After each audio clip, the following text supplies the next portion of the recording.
Okay, welcome to this lesson. In this lesson, we are going to talk about mixing audio in Ableton Live. Mixing audio is an art. There is a difference between mixing and mastering, okay? Mastering is what you do to an entire album. Mastering is when you take a collection of songs, a collection of mixed songs, and then you master all of those together so that you have one consistent sound, one consistent feel, one consistent flow. And so there are some things you do in the mastering phase that you don't do in the mixing phase. Your goal when you are mixing audio in Ableton is to get great separation between the instruments so that the instruments that need to be out front are out front, and so that the instruments that are kind of pulled back are pulled back. And so we're going to talk about EQ and compression, okay? EQ, compression, and level setting, how to get something out front and how to keep it back. There are multiple techniques that you use while mixing, like parallel compression, and there are all these different things to really put something in your face or to really pull it back. I'm not going that deep in this video. I'm just going to talk about some general mixing principles that you can start adapting into your mixing practices, okay? And so as I bring Ableton on the screen, you see the track that we created a few moments ago in the previous video when we were talking about making music with internal and external sounds. This is the track that we created, and we have this on the spot glory, glory, hallelujah track. This is the drums. This is the percussion that we added. Stevie Wow is that funky bass sound that we used. The grand piano and the organ. And we also have a vocal, and we have another vocal that we're not going to use. So if you just take a listen, there's not a ton of separation.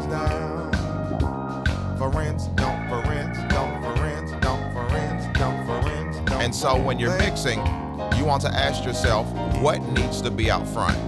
This is gospel music. What needs to be out front is that bass and that kick. That's going to be what we wrap the song around.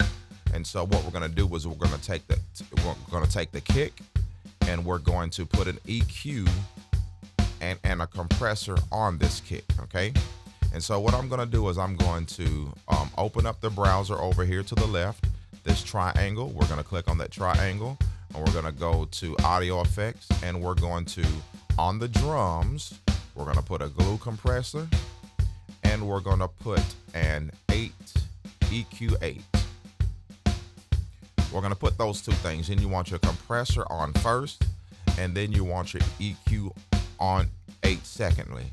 Everything is about your signal chain and your signal flow. We want the compressor to first work, and then we want the EQ. There are times that you may want the EQ to work first and then your compressor to work second.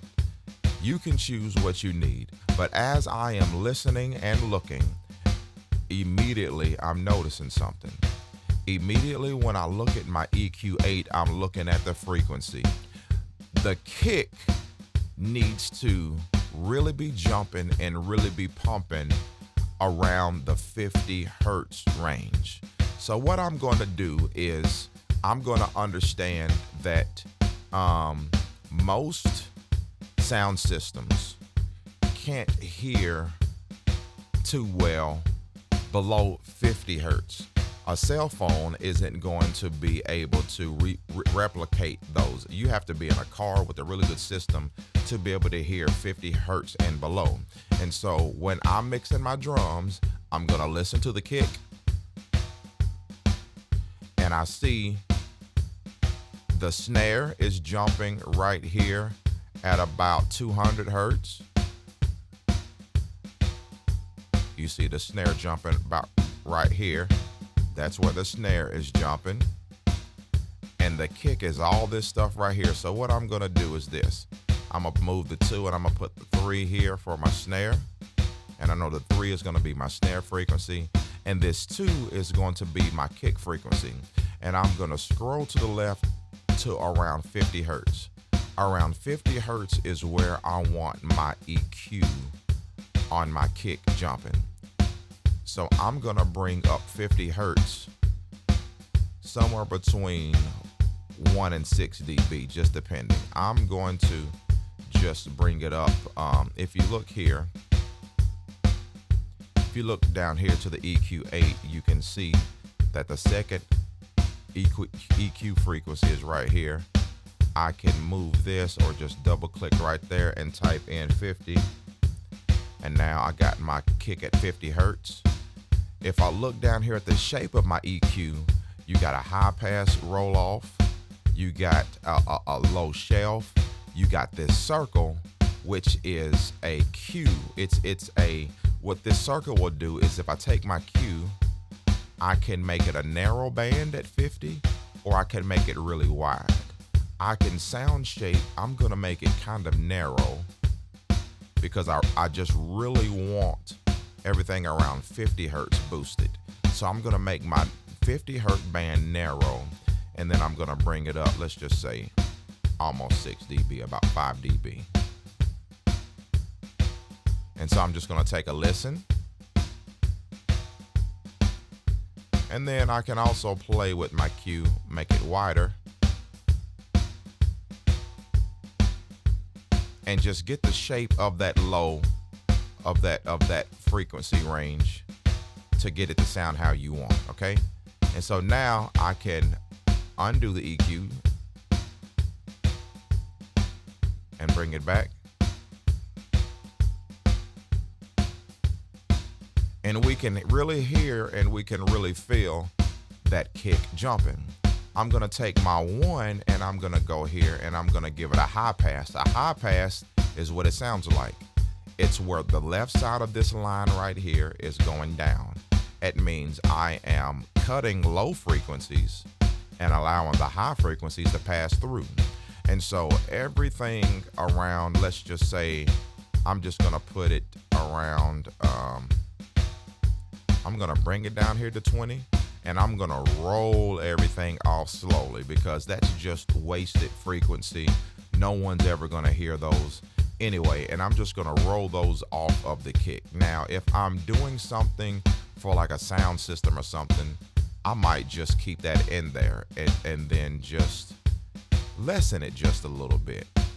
You just have to understand frequencies, and when you try to push your speakers too hard, you can damage them. So everything is about frequency range. So now I have taken my kick and I have boosted it around 50. I'm listening to my snare, and I know that my snare is jumping right here around 200. If I wanted to, I could boost or cut if I wanted to. Now, remember, this EQ is going on an entire drum kit. So if I boost this for the snare, I'm also boosting the kick because you're boosting everything that's on this track. So you just have to really be careful and understand what you're doing. So we're just gonna leave that right there for now. We will revisit the drum EQ here in a moment. I'm gonna look at my compressor here. I'm going to double click on my glue compressor. And compression works like this. When you are compressing something, you are shrinking it, right? Compression makes an audio, the ceiling or the top of the transient or the spikes or the loudest point, it brings it down. And ultimately what you're doing is you're actually bringing the floor closer to the ceiling. What that does, it makes your softs louder, and it makes your loudest points, it brings them back some. So when you compress, you are actually bringing up the noise floor. You're bringing up the softer sounds. And compression is great when you want to tame something, or when you want to tame it and then bring it all up so it's in your face more. So what I wanted to do here with my drums is I'm wanting to control my drums. I want to keep my drums here. I don't want my drums in this instance doing too much. I want to tame the overall decibels of my drum kit. And so what I'm gonna do is I'm gonna use some compression. I just want my compression to start working. So when it's kicking and when that snare hits, it's just grabbing it, it's just holding it, it's just containing it. I don't really want to alter my drum sound too much. I just want to manipulate it enough to control it. And so what I'm gonna do here is on my drum tracks, I got this glue compressor. I'm going to set a fast attack and a slower release, right? And then I'm just gonna keep my ratio at 4 here. You got 2, 4, and 10. I'm gonna keep it at 4. I'm gonna take my threshold and I'm gonna bring it back right to where I see the kick and you see the snare. You don't see the compressor working. You don't see that needle moving during the kick, but you see it during the snare. And that's pretty nice. I like that. Now, if I want, I can cheat it down a little bit more. Now it's working with the kick and it's working with the snare. But if you listen to it, I hear the compressor working more than I want to. You can slow that attack down so that the compressor is working a little bit softer, and you can speed up that release a little bit so that you don't hear it pumping as much. It's still working, but you don't hear it as much. So I'm gonna keep my release at 4. I'm gonna keep my attack at 3. And now I see my compressor working. I hear it working. And if you wanna change the range, the decibel range at which you want this to work, I can play with the range if I want to see how much I want that compressor working.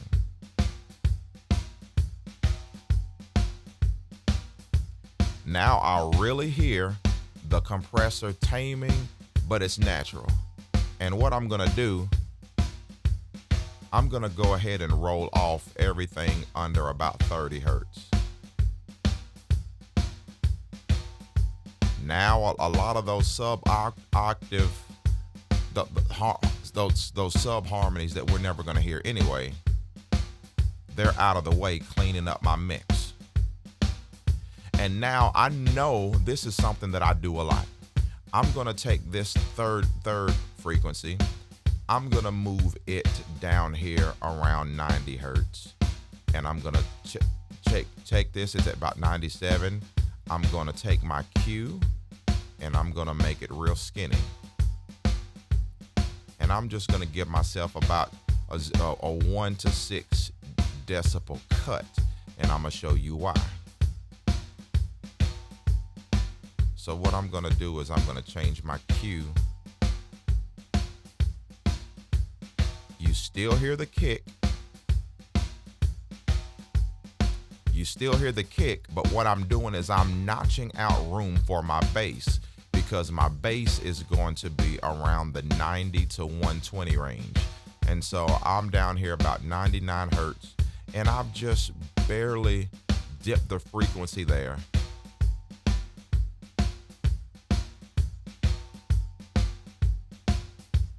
It's very subtle. You really don't even hear it that much.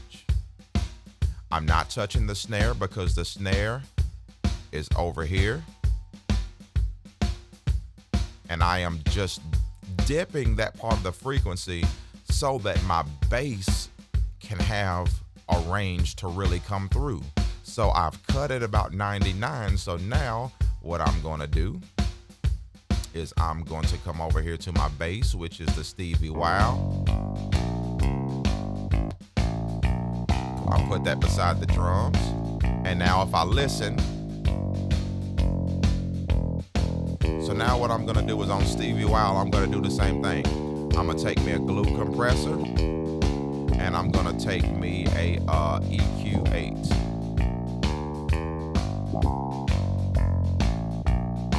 first thing I'm gonna wanna do is I'm going to want to do the same thing. I'm gonna kind of match my compressor settings to really tame the transients or the top of the top of the bass spikes.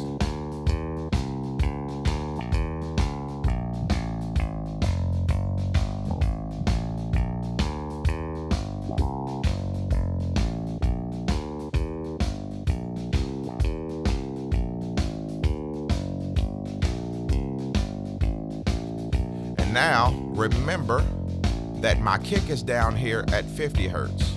So what I'm gonna do is I'm gonna take my first band, I'm gonna do another high pass filter, because everything below a certain frequency I want to be out of the way. And remember, my kick is really shining down here at 50, and my bass is gonna be somewhere between 80 to 90 to 120. And so what I'm gonna do is, let's just say everything under 80 hertz, I'm cutting on my bass track. Now, if we listen, the bass is nowhere near the kick. And so I'm gonna take my second frequency. Remember that I cut at 99. I'm gonna go to 99 on my second frequency.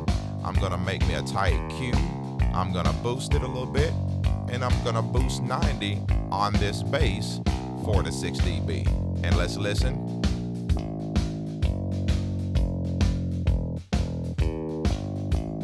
And if you really listen, you can really hear the bass, and you can really hear the kick. The kick is the bottom, the lowest frequencies. The bass isn't even touching way down there. And then the rest of the frequencies we will touch. We will think about the bass here in a moment, but look at everywhere the bass is. This bass sound it goes up, it's over 1K. It even touches 10K. We're gonna come back to that in a moment. Okay, so let me just close some of this stuff. Do this. So now, what's the next most important thing that we're gonna want? Let's get that percussion. And let's look at it. We'll take the percussion. We will, see, we got a saturator on there. I won't touch those. We got a reverb. Won't touch that too much. There's a delay on there that's turned off. And we'll just leave that off. And so what we're gonna do is, let me listen. The main thing I wanna do is look at the EQ. So I'm gonna let's just look at an EQ3.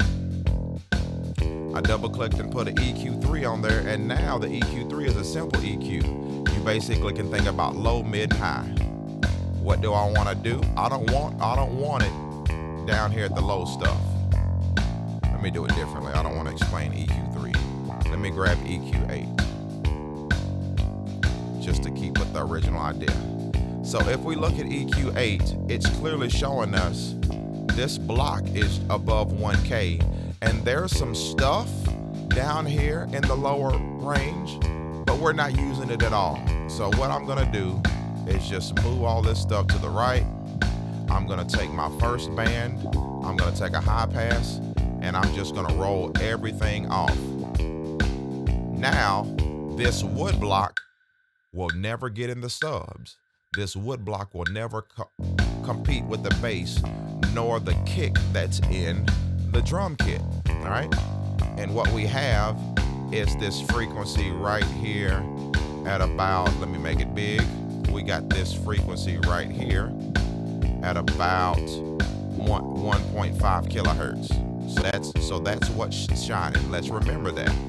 Because as we look at piano and stuff, we can think, okay, we have a wood block that is at about 1.5 kilohertz, and so we may need to notch out of the organ or notch out of the piano a little bit, or dip it just a little bit, just so this can continue to sing. And also, you see how this wood block has a lot of stuff in the upper range. If you want, I'm gonna just select EQ4. It's on a high shelf. If I wanted to,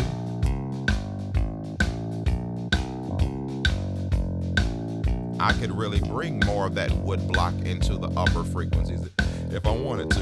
I'm not gonna do that. I'm just gonna keep it right there. So now, let me think about it. I'm gonna remove that wood block out of the center, and I'm panning it to the left.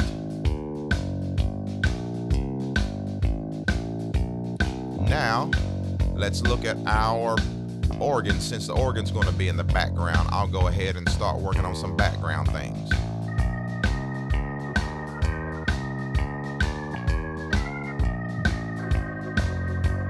Since the organ's in the background, one thing I love to do on my organ, I've already added a quick compressor.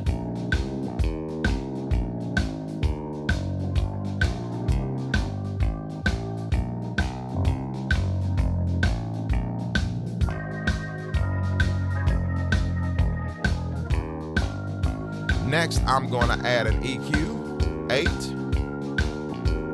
and I'm going to add utility.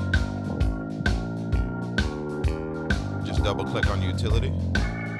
What utility is, I love it because I can do this. So I'm just soloing organ. Utility, I can make the organ mono by selecting this button. Now the organ is mono. I don't want it mono. I can reverse the phase. I can move the left to right to left. You can phase reverse. You also can do this awesome thing. Bass mono. The organ has some 100 hertz where the bass guitar is. It even has some stuff down here in the 50 hertz range. I don't want to totally kill that, so I'm gonna keep it on a shelf, and I'm just gonna dip. I'm gonna dip the organ, and I'm gonna change the Q to where it's more of a flat shelf there. Everything under a certain point is going to be shelved off. I'm gonna say everything under about 98, everything under about 110 hertz. That's still giving the bass plenty of room down 80, 90 hertz and etc. And so now I'm actually gonna do another shelf, and then I'm gonna say everything at about 150. I'm gonna bring it down a little bit more there. So I'm gonna have a shelf. I don't want it way down here, but I'm gonna have a shelf. I'm gonna have a shelf for, the frequency range about 150. I still want some of the bass in the organ, but I don't want all of it. And then I have another shelf just really dipping all that lower frequencies that are gonna get in the what's the face's way, in the bass and the kicks way, right? And so that's what I did with the EQ for now. And remember, we have some stuff around 1K, but the organ isn't really singing around 1K. We'll come back to other frequencies in a moment. What I'm also going to do is I'm going to compress this a little bit more to really squash it and really tame it, to really keep it in the background. But what I want to do first is I want to go to utility, and I am going to change the width. I'm going to make the organ really wide. Since the organ is going to be way in the background anyway, I like to make the organ really wide, so moments like that can sneak up on you and really be heard. You can go up to 400. I usually take it somewhere about 250 to 300. That's just what I do sometimes, and sometimes I take my bass to mono so that everything under a certain frequency can be mono. I won't do that today. We'll talk about that later. So now that the bass is really wide, I'm gonna take my threshold on my compressor and I'm gonna take it down. And now you really see the compressor working. You see the compressor really fighting to hold the organ back. You see it really trying to keep that organ back. So now if we listen, the bass is singing, the kick is coming through, and the organ is coming through, but it's in the background. I'm gonna bring the organ compressor down just a little bit more.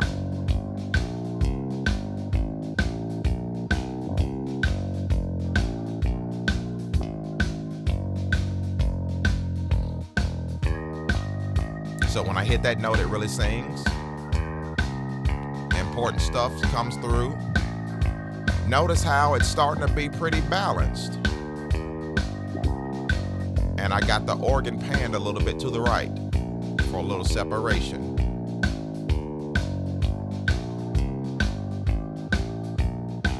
We'll look at other frequencies in a moment. Now what we're gonna do is look at the piano.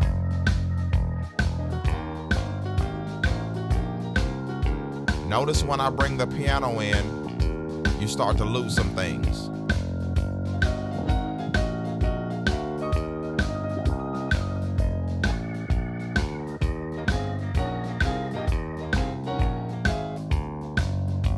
When I bring the piano in, I start to lose. The piano takes a little bit too much focus, so we're gonna bring attention to the piano.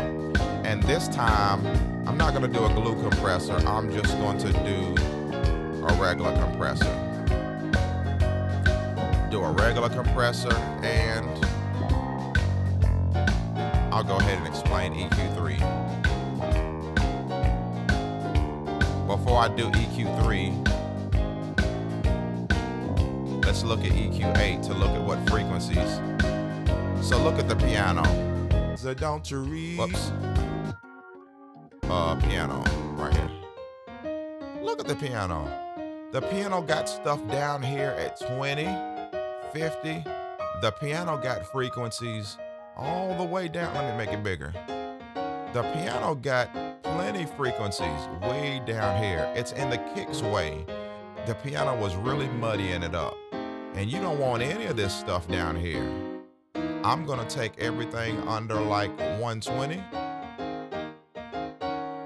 I'm gonna change my first frequency to a low pass. Boom. I'm gonna make that.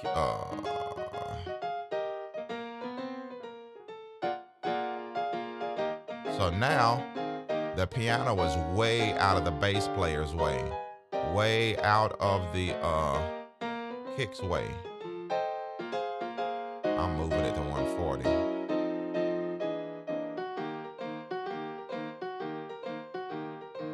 I'll give a little bit of that low stuff back, just a little bit. So now,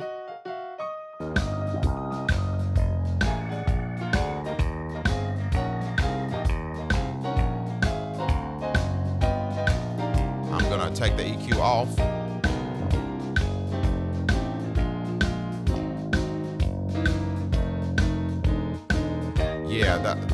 It was muddying it up.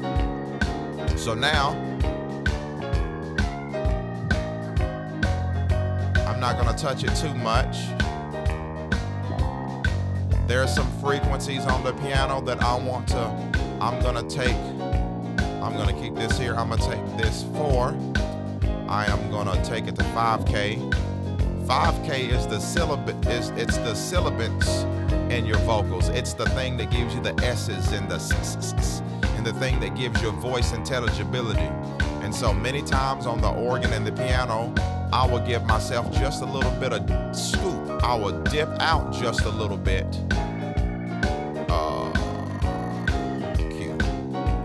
I would dip just a little bit around the 3 to 5K range, just to make sure that my voice has some syllabants.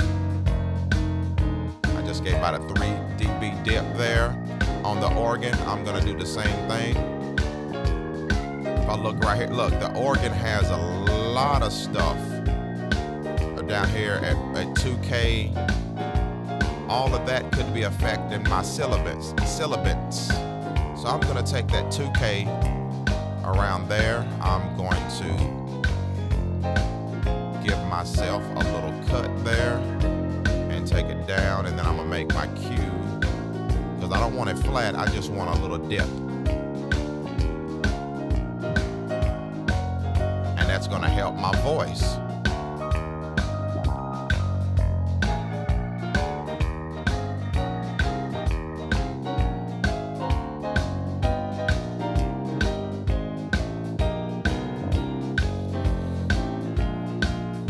And if you listen, I can clearly hear the bass, snare, the percussion thing. It's too far left. I'm gonna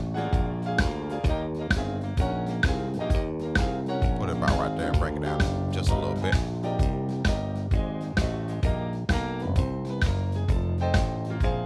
And now we have a little bit of separation. Like they used to. Nothing's competing with my voice. I laid my burdens down. For rents, don't for rents, don't for rents, don't for rents. And so let me show you what I would do with my voice. I do the same thing. Since I laid my burden down. That's a good example, right? That's a good example. So one more time, let's take, hang on, I forgot to do one thing. I forgot to compress the piano.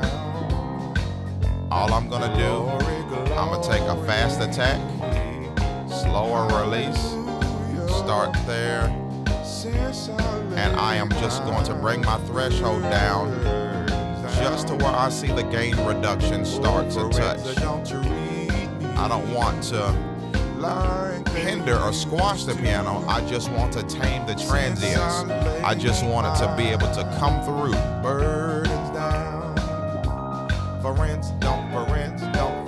I'm not doing any boosting or anything.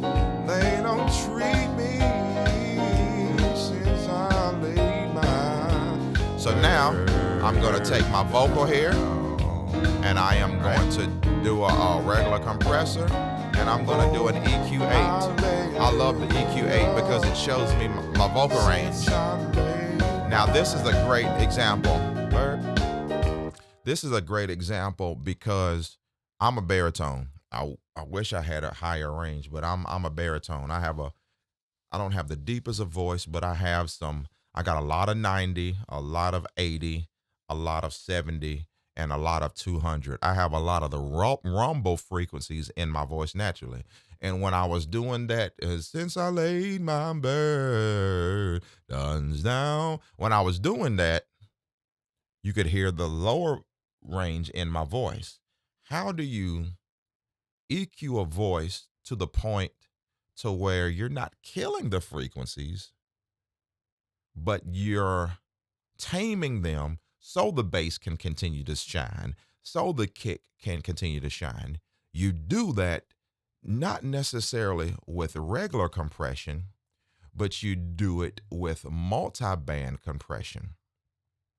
And so when you have a voice that you're trying to compress certain frequencies so that you can take a certain frequency and contain that frequency without altering the other ones, you want to do a multi-band compressor. And Ableton has one, multi-band dynamics. So I'm going to double click on multi-band dynamics, and boom, I'm going to bring it to the front because I want to do that on the front. So I got my regular compressor. I have that silenced for the moment. I just uncheck that. So you're not going to hear that at the moment. And so we're going to look at some multi-band dynamics on the voice. And so what I'm going to do here, what you see here,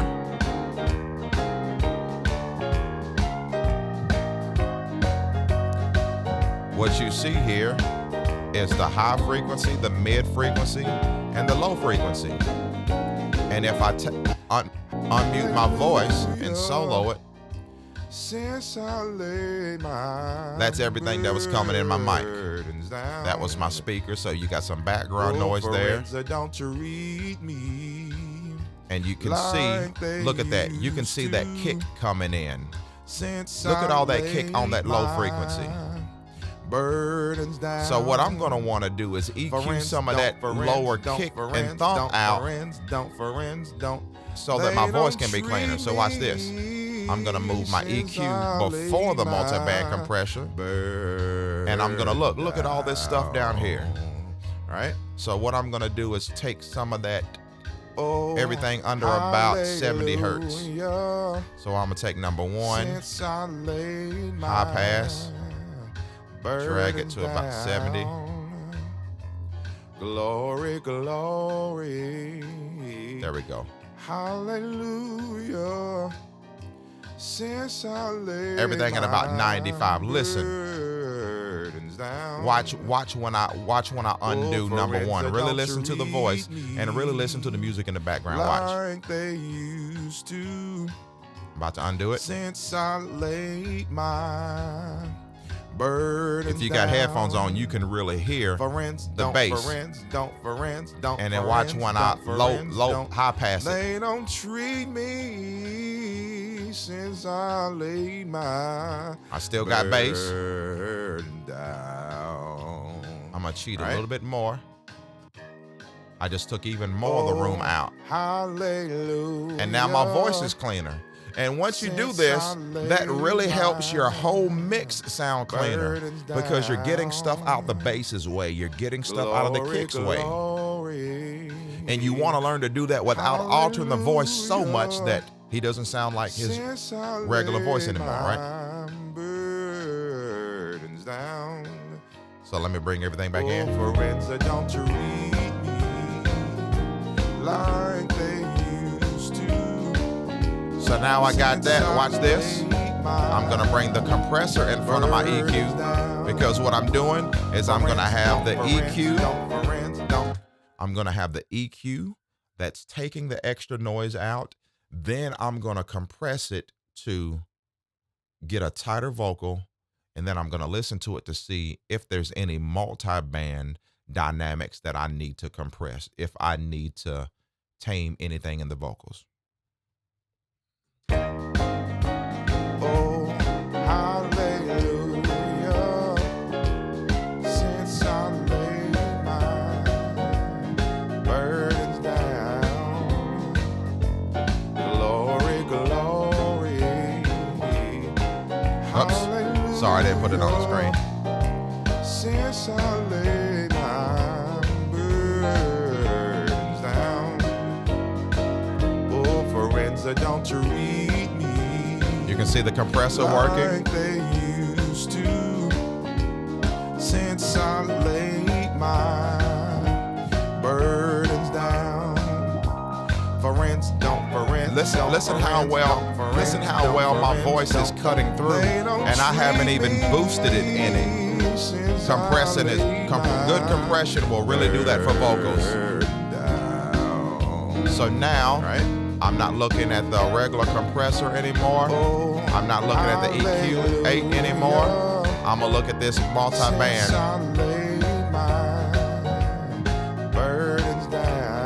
Let's listen to frequencies. Listen to highs.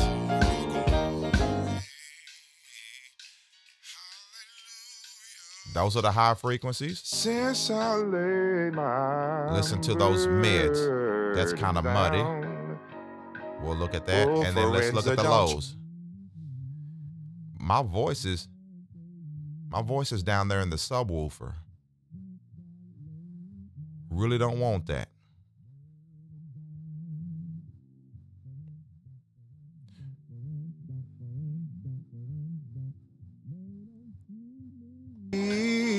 Since I laid my burden down. Right?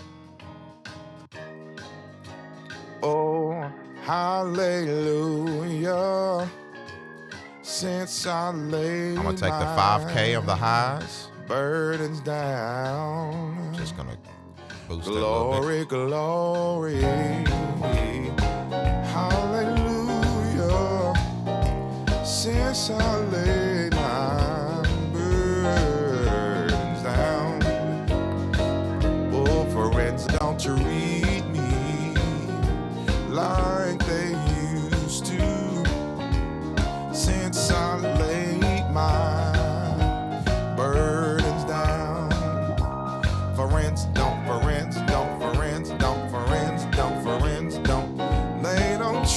treat me since I laid my burden down. All right, I don't want to touch too much on the multi-band.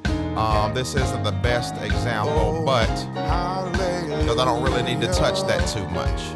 You would use that multi-band sometimes on drums and stuff, but that sounds pretty decent. Now the only thing we might consider doing is affecting the master bus. Look at how, notice how the normal level is around right here at 12, right? On this master gain over here. The normal level is hitting there, but the transients are coming up here. A good mix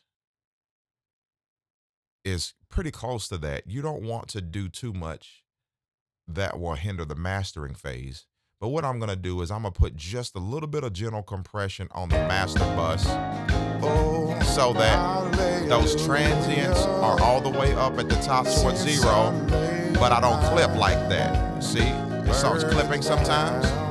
So I'm gonna do my glue compressor again. I ain't gonna do glue compressor even though I like it. I'm gonna do regular compressor.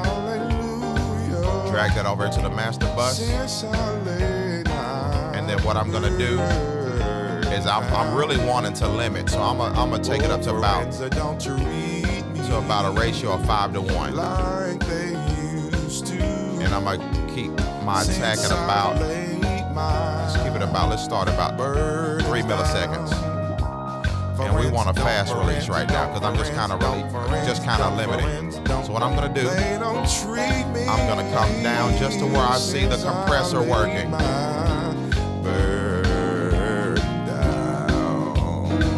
Right? You see how we see it working? I'm gonna speed the attack of it up a little bit. Since I laid my burdens down. Glory, glory, hallelujah. Since I laid my burdens down. Oh, friends, don't treat me like they used to. Slow the release up to make it smoother. Since I laid my burdens down. Friends, don't Slow the attack down. Friends, don't. They don't treat me since I laid my burden down. And I can back out the output gain just a little bit. Oh, hallelujah. Since I laid my burdens down. Glory, glory, hallelujah. Since I laid my burdens. So that's a great example of mixing in Ableton Live. If you notice, my vocals are out front. They're not hindered by the music, but you can still hear the music. Oh, hallelujah. Since I laid my The kick burdens down. and the bass have good separation. You know one thing I'm gonna do to these drums? I'm going to utility them and I'm gonna widen them just a little bit.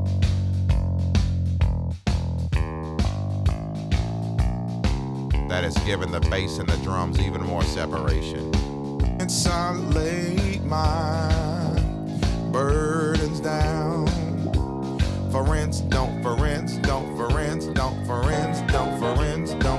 They don't treat me since I laid my burden down.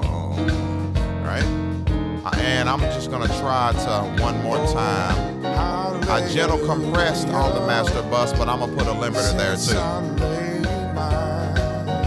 because it was still sneaking over. Glory, glory, hallelujah. Since I laid my That way it's not peaking. down.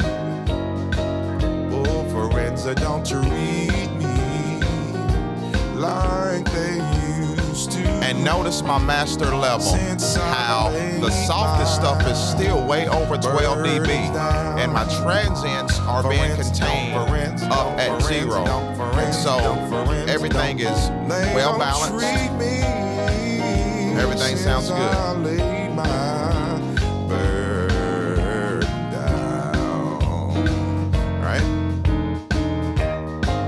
So this has been a simple tutorial on how to begin to mix in Ableton Live. Hopefully you saw how you can control frequencies in certain instruments. Just understand the human voice, what range the human voice, if you got music, keep the human voice above 90 hertz.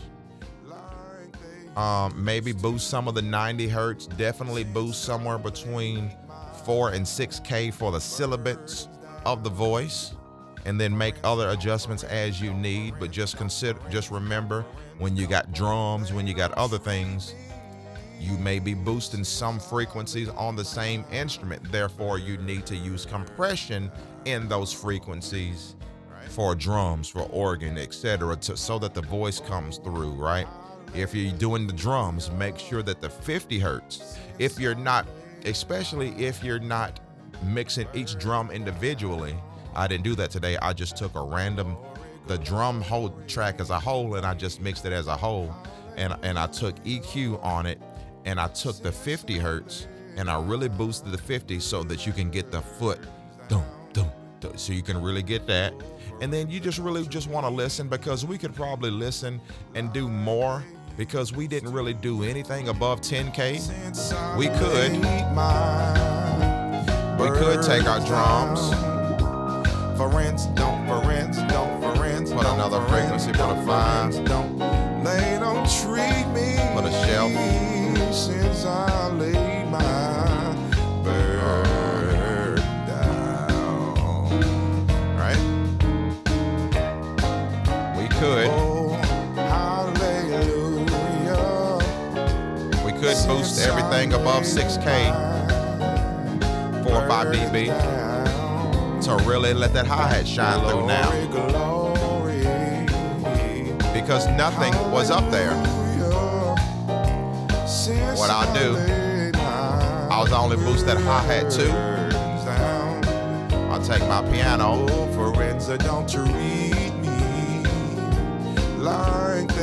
put another high shelf, since I laid my burdens down.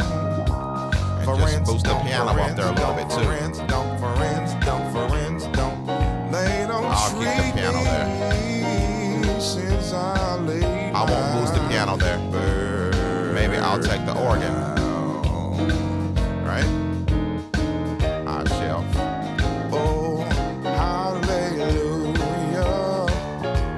Since I laid my burdens down.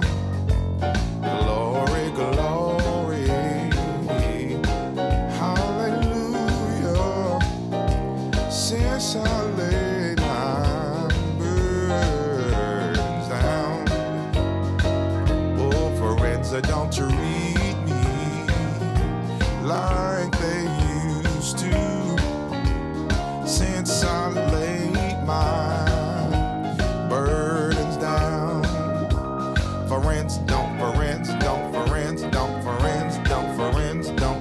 They don't treat me since I laid my burden down. Right? And I think that sounds pretty good and balanced. Hallelujah. Can hear everything, right? So that's how you can begin to mix. Ableton Live has some decent built-in things for you to mix. And when you want to export it, it's real simple to export it. What you're going to have to actually do is you're actually going to have to take this, bring it over to, so you have the 3 vertical lines. This is your arrangement view. I mean, this is your your scene view. And here in the arrangement view, what you're going to actually have to do is you're going to have to export it. So you could do this one of a couple of different ways. I have a video already explaining how to export it, and I've already been 50 minutes, so I don't want to make this much longer. But basically, what you have to do is you have to take this and you have to play this over here as long as you want the song, 5 minutes or whatever. And once it's there, then you can export it, right? I'm not going to do that. This is your performance mode because you can easily start and stop, in your performance mode. But when you want to export, take something from your performance mode, bring it over here to your arrangement mode, and then you can, after you record it in here, then you can export it. But here, it's real simple to export. And if you want to export over here, the problem becomes it's only a 32 bar song. But if you just want to export those 32 bars, it's real simple. All you have to do is go to File, Export, go to File, Export. Let me do something differently so you can see it. Let me bring my Ableton. Hang on one second. Let me bring my Ableton on a different screen. And now you should be able to see me say, am I going to be able to see it? Go to File, and then I'm going to go to Export. And then it's going to bring up this dialog box here. And then you just have the where you start, where you're going to end. Do you want a WAV file or do you want an AIFF? You can do that. And you can also export as an MP3. You can export directly, upload to SoundCloud. You have a lot of options in Ableton Live. Then when you hit export, it will export that file. So that's what you can do. That's what you can do. I don't think I'm gonna do that. I was gonna upload a sample of this mix so you can listen to this in other places, but I'm not gonna go through all that. So that is how you can export in Ableton Live. I hope you got something out of this lesson. God bless you, everyone. I've already taken up enough of your time. Hopefully this explained how you can begin to record in Ableton Live. God bless you. We'll see you on the next lesson.